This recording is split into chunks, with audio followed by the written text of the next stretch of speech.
You feel that buzz, guys? Do you feel that sensational feeling that just gives you goosebumps throughout your bones? Yeah, well, hate to break it to you, but it's Oscar season. The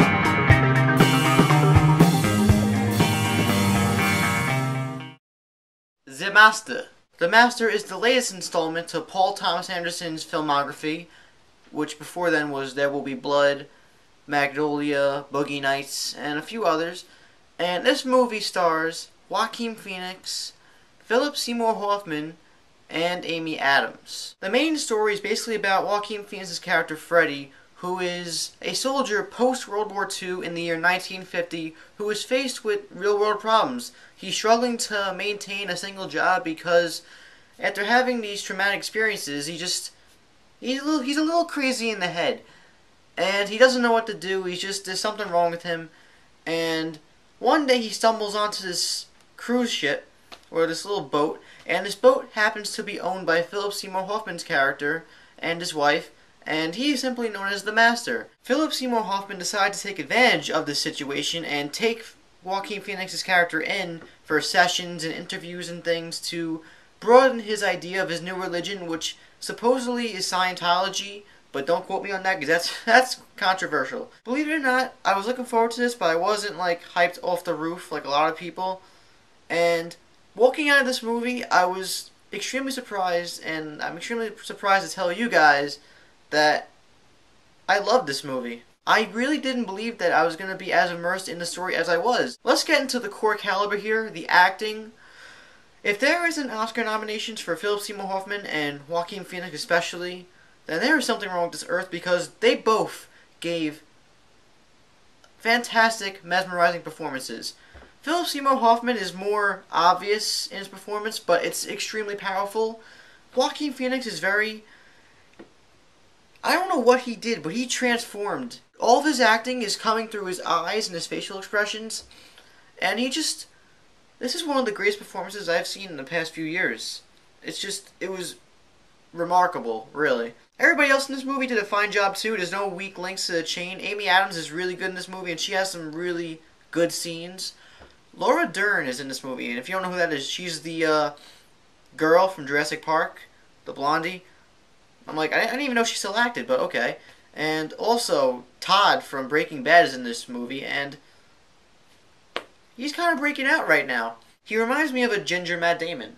There's nothing wrong with that. First of all, the quality of this movie, I mean, I don't think I've ever seen a 70mm movie on screen. I was in this extremely big theater in Lincoln Square in New It's just gigantic theater. A lot of this movie takes place on a boat, and there's a lot of grand shots of like the ocean and everything, and it's just mesmerizing. It's like, whoa! Paul Anderson really knows how to shoot a movie. He has a very unique style, and a lot of the way he shoots, he lets actors just go on in scenes. Like, he'll let a scene run on without cutting it for at least a minute, and sometimes it'll go on for minutes. There are some very memorable scenes in this movie, and I'll never forget this one. The first time that these two characters meet, Philip Seymour Hoffman and Joaquin Phoenix, they have a little recorded session in the boat, and it goes on for like 5 to 6 minutes, which I thought it was, and there's no cuts, just the reverse shot. I go to film class, I should know this. It was just a very beautifully acted scene, and it starts out very subdued and normal, and it just gets extremely intense. For the most part in this movie, we get a really intriguing look into the psyches of these two characters, and by the way, these two characters together are just a gold mine for cinema. Time to get into what was not so good. First of all, this movie ran a little bit too long. Now, I was really emotionally invested in this movie, I really was, and I didn't expect to be, but I did recognize that the movie was a little too long, and by the third act, it started dragging a little bit. The pace was good for the first two acts, and that, in my opinion, slowed down a lot. And I must have dozed off at least 2 or 3 times, but that might have been because I woke up at like 5:30 in the morning and I took a bus here to the city to see it, and I was really exhausted. It's mostly just powerful dialogue sequences and just really cool cinematography for the most part. But if you're not into that kind of thing, stay away from this movie, please, because you're just going to hate it.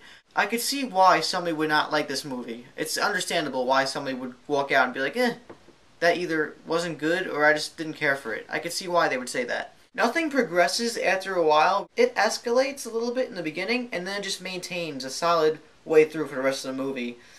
And it takes away from it because you want to be emotionally invested, but when the same stuff's happening over and over again, even though it is very powerful with the acting and the cinematography and the directing, it gets old a little bit after a while. There was no legitimate build-up to a big scene or a big event in this movie, so when it ends, you either realize you liked it or not, but you may not be emotionally satisfied. It is an interesting movie. It's a really cool plot. It just doesn't go anywhere. It doesn't really do anything.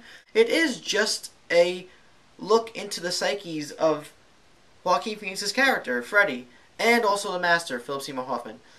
And that's interesting enough for these 2 hours that the movie presents. But if you're not into that kind of thing, then you're not going to like this movie from frame one.